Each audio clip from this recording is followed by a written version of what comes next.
কাউকে কোথাও যাওয়ার কোনো প্রয়োজন নেই।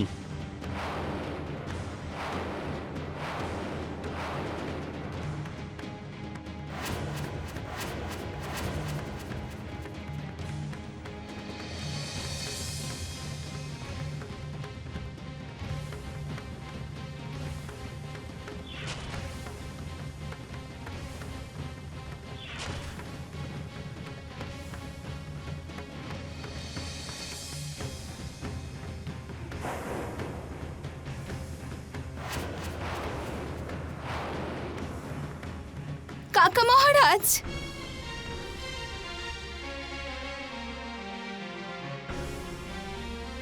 কাকা মহারাজ, চিন্তা করো না মা, চিন্তা করো না। আপনি আসতে এত দেরি কেন করলেন? কাঁদে না মা, আমি তো এসে গেছি।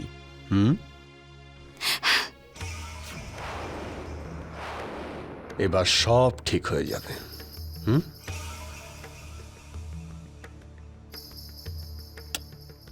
সব ঠিক হয়ে যাবে। আপনাদের সবাইকে আমি একটা প্রশ্ন করছি, আপনারা এই ব্যাপারটা আমাকে আগে কেন জানাননি যে বিক্রমাদিত্য উজ্জয়িনীতে নেই?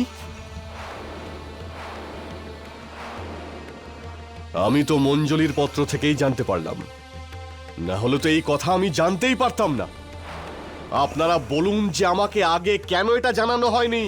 আপনাকে এই জন্যই এইসব জানানো হয়নি, কারণ মহারাজ বিক্রমাদিত্য আপনাকে দেশ থেকে বিতাড়িত করেছিলেন কাকা মহারাজ।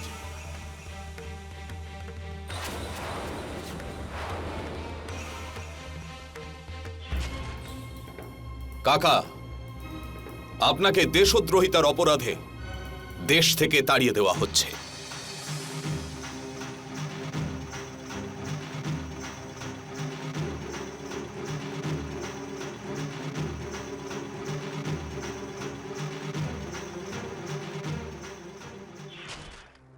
দেশ থেকে বিতাড়িত?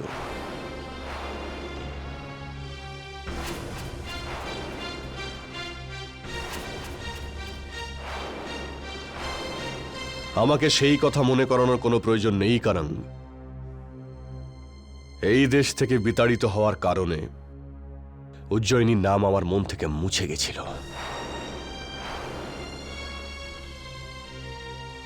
তাহলে আপনি এখানে কি করতে এসেছেন কাকা মহারাজ? কি করতে?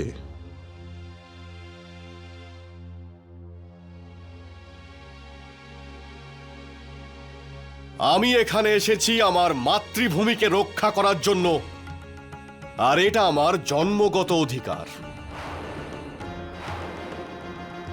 আর সেই অধিকার থেকে আমাকে কেউ আটকাতে পারবে না, কেউ না। আজ থেকে উজ্জয়িনী পুরোপুরি সুরক্ষিত। আজ থেকে উজ্জয়িনী পুরোপুরি সুরক্ষিত।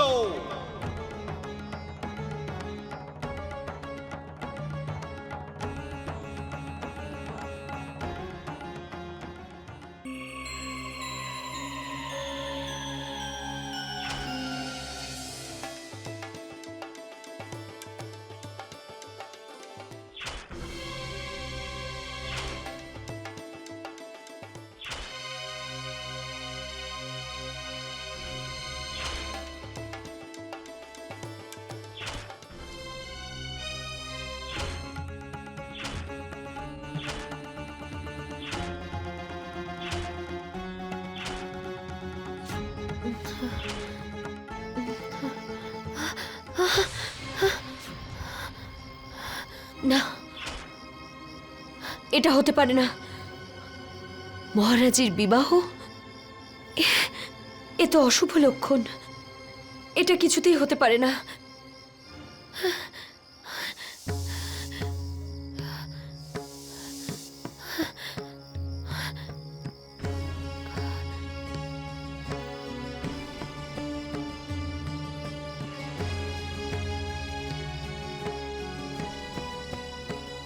আমায় রক্ষা করুন শনিদেব।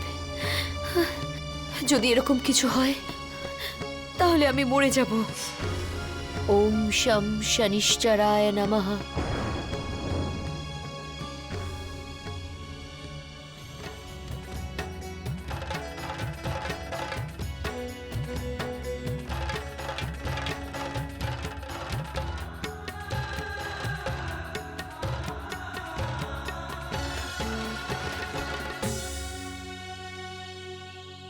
হরি কাকা, আরে ও হরি কাকা, আরে কে ভাই?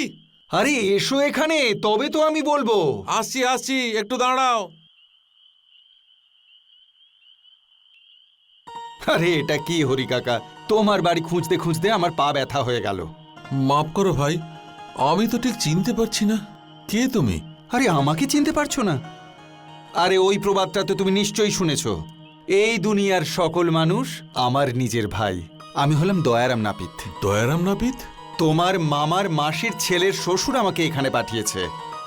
মামার মাসির ছেলের শ্বশুর? তার মানে তুমি বান্ডিয়া থেকে এসেছো? একেবারে ঠিক বলেছো তুমি কাকা। আরে তাহলে এখানে দাঁড়িয়ে কেন? এসো এসো, ভেতরে এসো। হ্যাঁ হ্যাঁ, এসো চলো চলো। এসো, বসো। হ্যাঁ দয়ারাম ভাই, এবার বলো কেন এসেছো? আর বান্ডিয়াতে সবাই ভালো আছে তো? হরি কাকা, সবকিছু সেই ওপরওয়ালার মায়া, কোথাও রোদ তো কোথাও ছায়া, সবাই ভালো আছে কাকা।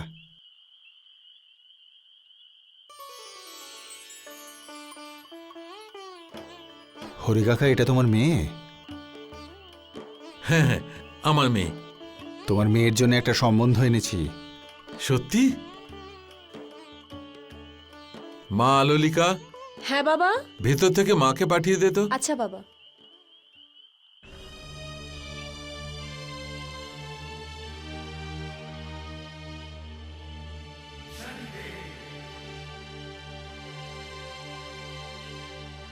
ভীমা, এদিকে একটু এসো। ভেতরে গিয়ে এনার জন্য কিছু খাবার নিয়ে এসো।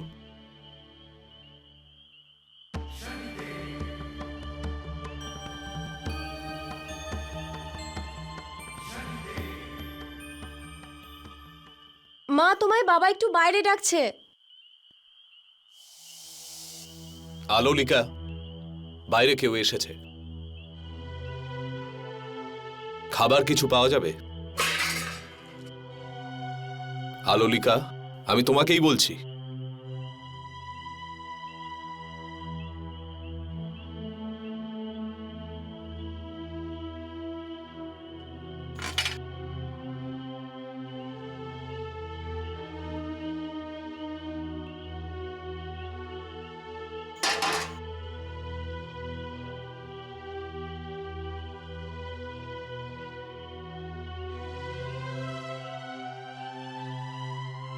ছেলেটি খুবই আদর্শবান কাকা।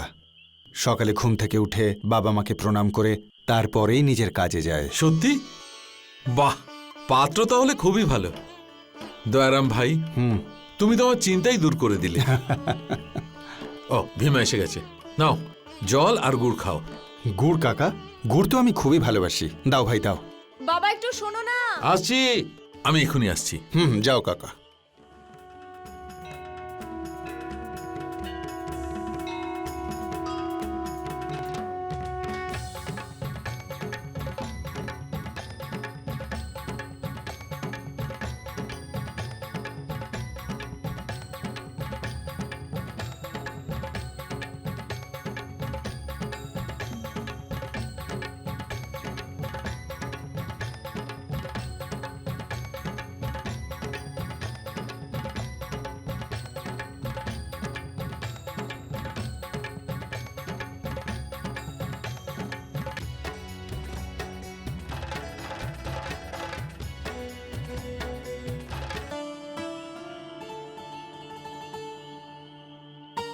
এ কে কাকা?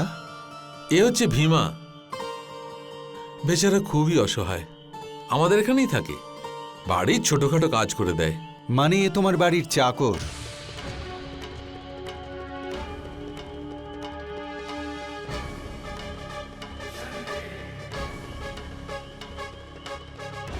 না না, ও এই একটু। তোমার সারাদিন বকবক করা ছাড়া আর কোনো কাজ আছে নাকি নেই? আগে কথাটা শুনবে তো। তোমার বাপের বাড়ির কথা হচ্ছে। এ হচ্ছে দয়ারাম, তোমার বাপের বাড়ির দেশ থেকে এসছে। হে ভগবান, আমার বাপের বাড়ির লোকজন কেমন আছে? কোনো খারাপ খবর নেই তো? আরে পুরো কথাটা শুনবে তো। তুমি শুধু শুধু চেঁচাচ্ছ। এ আমাদের মেয়ের জন্য সম্বন্ধ এনেছে। কি? হ্যাঁ হ্যাঁ আমাদের মেয়ের জন্য? হ্যাঁ। তাহলে প্রথমে কেন বলনি? আমার তো প্রাণটাই যেতে বসেছিল। আরে কাকি, পাত্র ভালো রোজগার করে, ভালো বংশের ছেলে, 60 বিঘা জমি আছে, আর কি চাই তোমাদের? তোমার মেয়ে তো রাজরানী হয়ে থাকবে, রাজরানী। 60 বিঘে জমি? যে সম্বন্ধ আমি নিয়ে আসি সেখানে পণ দেওয়া নেওয়ার কোনো ব্যাপার থাকে না। সেই পরিবারে আনন্দ সবসময় লেগেই থাকে। এখানে এসো। এখানে দাঁড়িয়ে দাঁড়িয়ে কি ভাবছো? তাড়াতাড়ি যাও আর পাকা কথা সেরে এসো। এত ভালো সুযোগ আর আসবে না। আর মেয়ের বিয়েতে আমাদের পণও দিতে হবে না। আমি তো বলবো আজকেই চলে যাও। এই মুখপুরীর থেকেও আমরা একটু রেহাই পাবো। আরে একটু ধৈর্য ধরো, যাবো যাবো। তুমি এমন করছো যেন বললে এক্ষুনি সব হয়ে যাবে। দয়ারাম, সত্যি তুমি আমাদের খুব উপকার করেছো। না কাকা, আমি কারো কোনো উপকার করি না।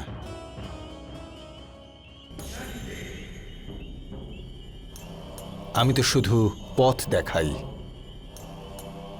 বাকি যা কিছু করার নিজেকেই করতে হয়। যদি তোমরা পাত্র দেখতে চাও, আমি কালকেই ওই গ্রামে যাচ্ছি। তোমরা আমার সঙ্গে যেতেই পারো। হ্যাঁ হ্যাঁ, আপনি নিয়ে যান না ওনাকে। দয়ারাম, আজকে রাতে এখানেই বিশ্রাম করো, কাল সকালে যাব তোমার সাথে। বেশ, তাই হোক। শুভরাত্রি।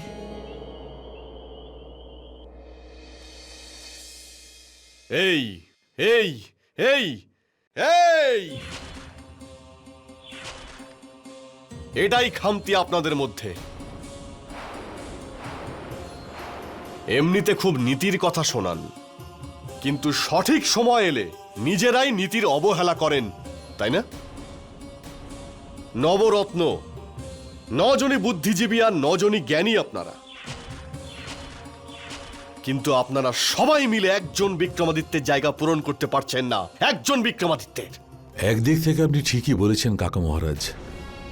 আমরা 9 জন কেন, 900 জ্ঞানী মিলেও মহারাজের স্থান নিতে পারবো না। কালিদাস এই সব জ্ঞানের কথা। বিক্রমাদিত্যের উত্তরাধিকারী থাকা সত্ত্বেও উজ্জয়িনীর সিংহাসন এখনো ফাঁকা। আপনি তো এখন ঠিকই বলছেন কাকা মহারাজ, কিন্তু রাজকুমার আদিত্যবর্ধন এখন খুব ছোট। আপনার কথার অর্থ আমি বুঝলাম না। তার মানে উনি বলতে চাইছেন যে এই রাজ সিংহাসনে কেউ বসবে না, এটা খালি থাকবে? তার মানে এখানে কেউ বসবে না? উত্তর দিন আমায়। আপনি নিজে কেন বসছেন না এই রাজ সিংহাসনে? চুপ করুন আপনি। আর কোনোদিন যেন এই কথা আমাকে না শুনতে হয়, না হলে সবাই এটা বলবে যে সুযোগ পেয়েই কাকা মহারাজ উজ্জয়িনীর সম্রাট হয়ে বসেছেন। কেউ যদি এই সিংহাসনে বসে, সে হলো বিক্রমের ছেলে আদিত্য।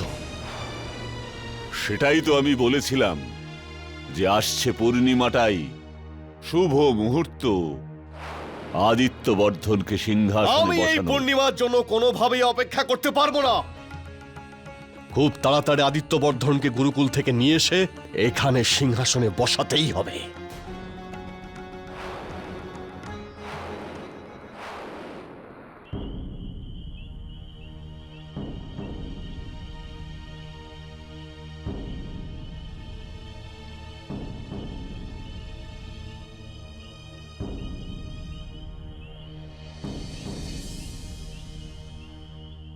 হে শনিদেব, এ আপনি কেমন পরীক্ষা নিচ্ছেন?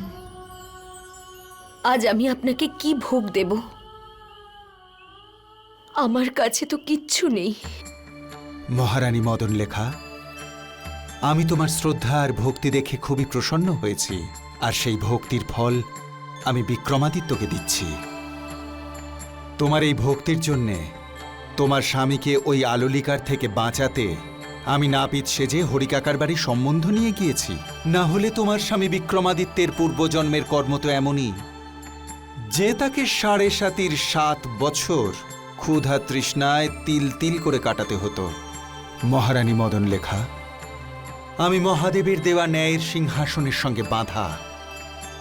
কর্মফলকে তো আমি একেবারে ক্ষমা করতে পারি না, কিন্তু তোমার পুণ্যকর্মের ফল বিক্রমাদিত্যকে অবশ্যই দেব। না, এটা কিছুতেই হতে পারে না। তুমি যাই করো না কেন, আমার নির্ণয় বদলায় না। আমি এই নির্ণয় টির্ণয় সম্বন্ধে কিচ্ছু বুঝি না। আমি শুধু এটুকুই জানি যে আমি তোমাকে খুব ভালোবাসি, আর আমি শুধু তোমাকেই বিয়ে করব। তুমি কেন বুঝছো না? তুমি তো এটাও জানো না যে আমি কে। এতে আমার কিচ্ছু যায় আসে না। তুমি শুধু এটুকু জেনে রাখো যে আমি তোমাকে খুব ভালোবাসি। এবার দুনিয়া ওলট পালট হয়ে গেলেও আমি কিন্তু তোমাকেই বিয়ে করব। আমি কিন্তু তোমাকেই বিয়ে করব।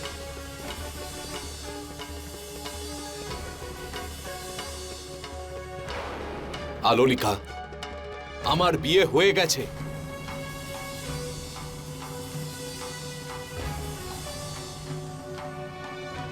কি? তোমার বিয়ে হয়ে গেছে? হ্যাঁ আলোলিকা, আমার বিয়ে হয়ে গেছে। না, এটা হতে পারে না। তুমি আমাকে মিথ্যে কথা বলছো। তুমি বিবাহিত নও। তুমি আমাকে এইসব কথা এই জন্য বলছো যাতে আমি তোমার থেকে সরে যাই। আমি সব বুঝি। না আলোলিকা, আমি আমার জীবনে কখনো মিথ্যে বলিনি। ভীমা, তুমিও আমার একটা কথা মনে রেখো। আমি যে জিনিসটাকে একবার পাওয়ার চেষ্টা করি সেটাকে আমি নিজের করেই ছাড়ি। তুমি বিয়ে করে থাকো বা না করে থাকো তাতে আমার কিচ্ছু যায় আসে না। আমি শুধু এটুকু জানি যে আমি যদি কাউকে বিয়ে করি শুধু তোমাকেই বিয়ে করব। আর একটা কথা, যদি তুমি আমার এই কথাটা না শোনো তাহলে মনে রেখো যে আলোলিকা যা খুশি তাই করতে পারে। বুঝলে? তুমি অনেক কিছু করতে পারে।